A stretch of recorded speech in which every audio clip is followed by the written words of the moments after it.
If you have an 18-year-old daughter and you tell her you're going to talk at the TEDx, she can positively make you more nervous than getting before screen with Arnab Goswami.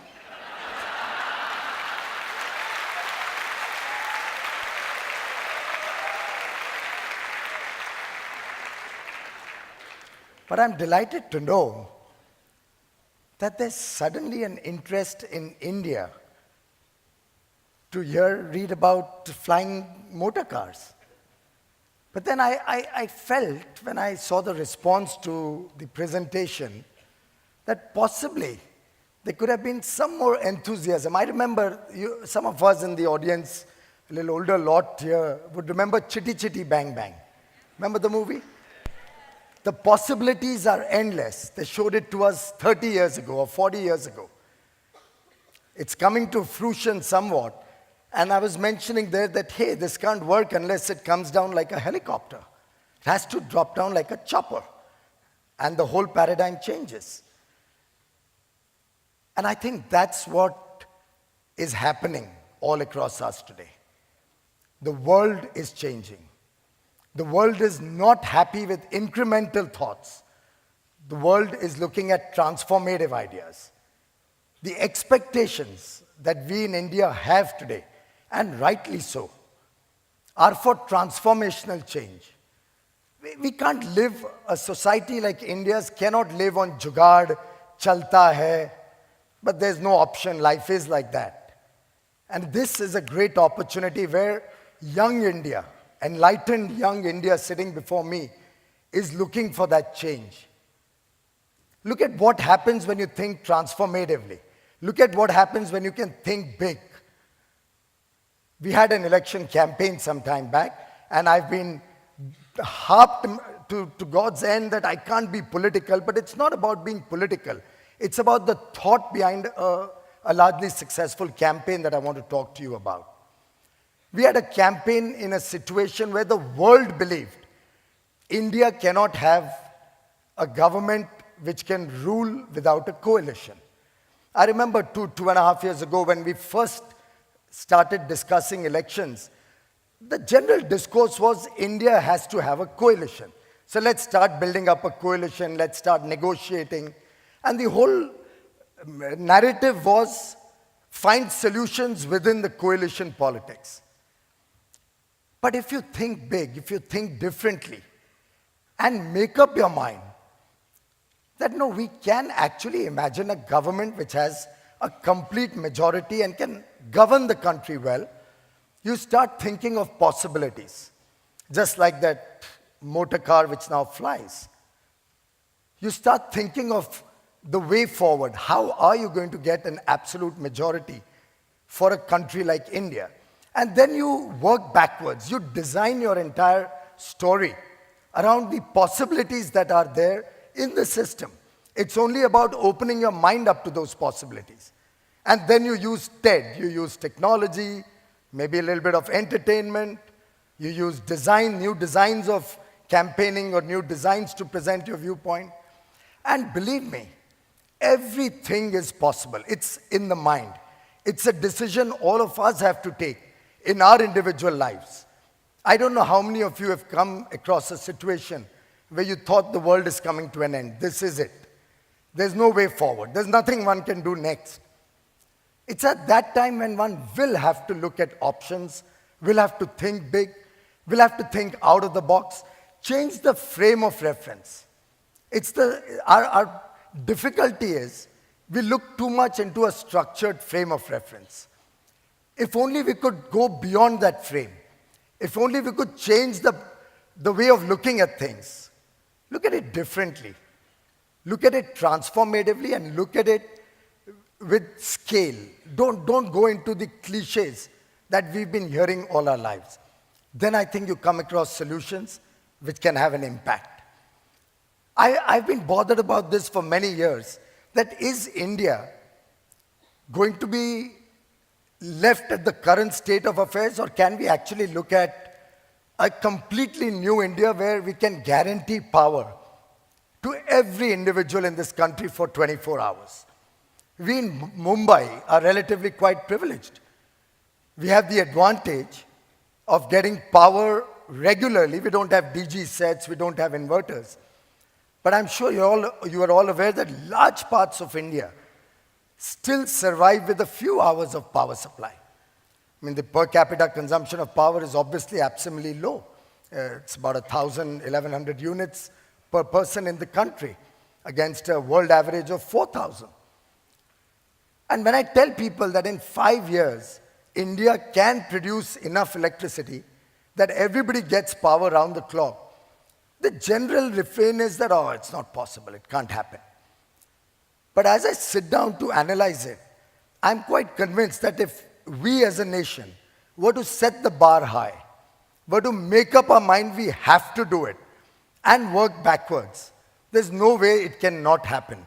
And I am convinced that given effective leadership, given vision, given a commitment, sincerity of purpose, India can imagine within the next 4.5 years a country which has 24/7 power through the length and breadth of India. Look at another thought that just came to my mind. We are always looking at solutions on a very incremental increase. So when we look at tourism, for instance, India traditionally has a 6-7% growth in tourism, and we have about 6.7 million tourists coming to India each year, foreign tourists. And that's against the French 83-84 million. Even the Chinese today get 57 million foreign tourists.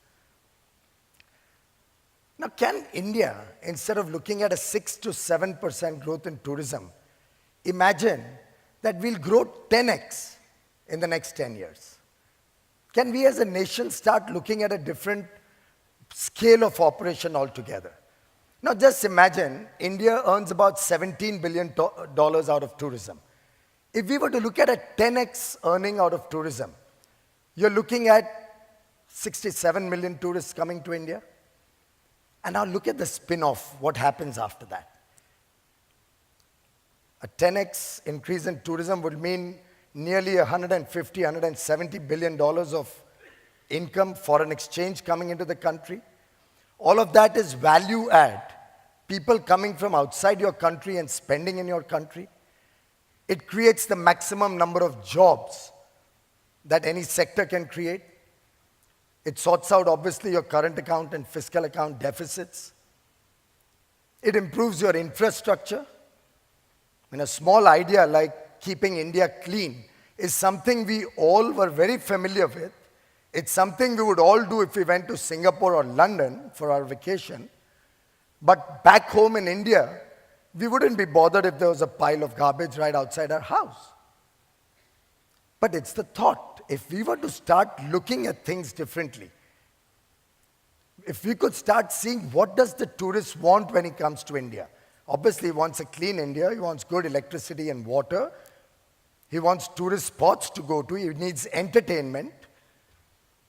He wants to be connected well, whether it's telecom, whether it's road and rail and air connectivity.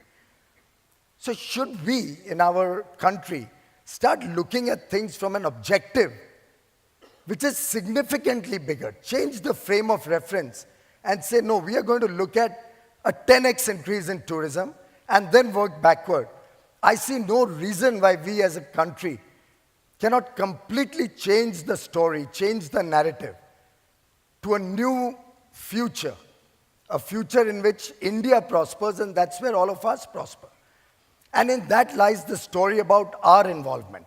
What is the involvement that we, and I include myself in that, are willing to do for that change we want to see in our country? Are we willing to be that change? Are we willing to be that vehicle which will make that change happen?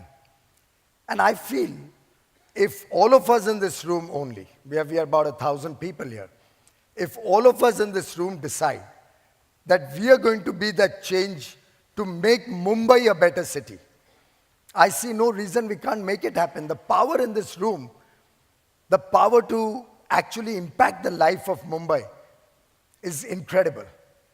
But it's a question of taking it upon ourselves, what we will do. And in that respect, if you look back, whether it was Mahatma Gandhi's movement to get independence into India 100 years ago, or even if you look further back, whether Abraham Lincoln, when he decided to end slavery in the United States, each one of them was willing to think big, think differently, challenge the concepts or the preconceived notions that society had. They were willing to make a difference to other people's lives and willing to sacrifice their own life in the bargain.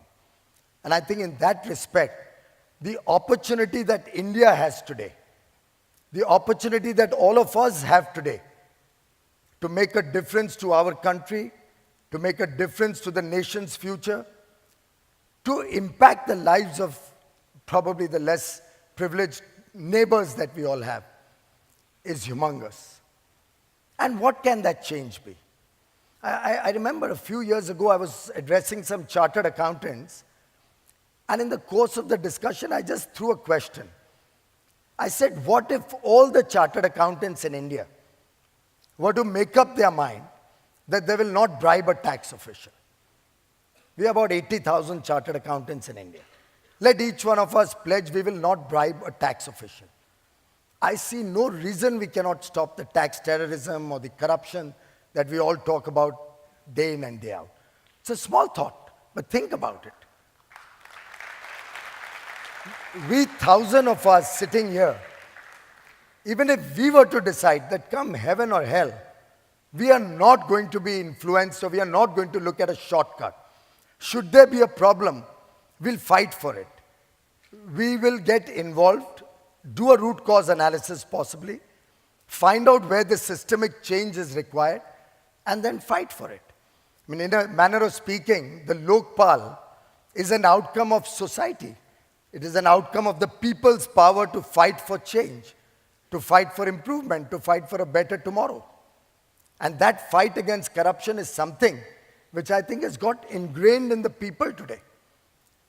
I don't see it will be very easy for any politician for that matter, any bureaucrat, any person to be willing to get corrupted the way we have seen over the last few decades. Given the fear that society is watching, society is making you accountable, my personal request to each one of you, don't just look for somebody else to get a solution in our life. Let's start looking at those solutions.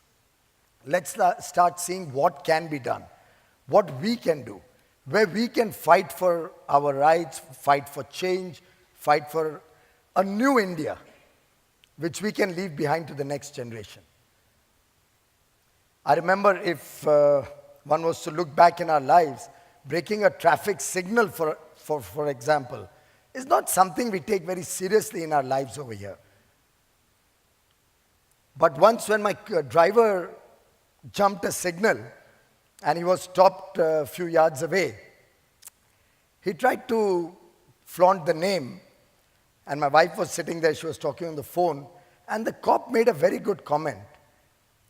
He said, "Did the minister ask you to break the signal?" He asked the driver in Hindi. And it was an eye-opener.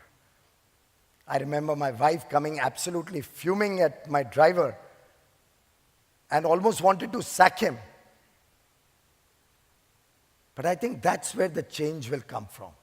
That's where all of you will make us accountable and will make people the center point of the development of India going forward.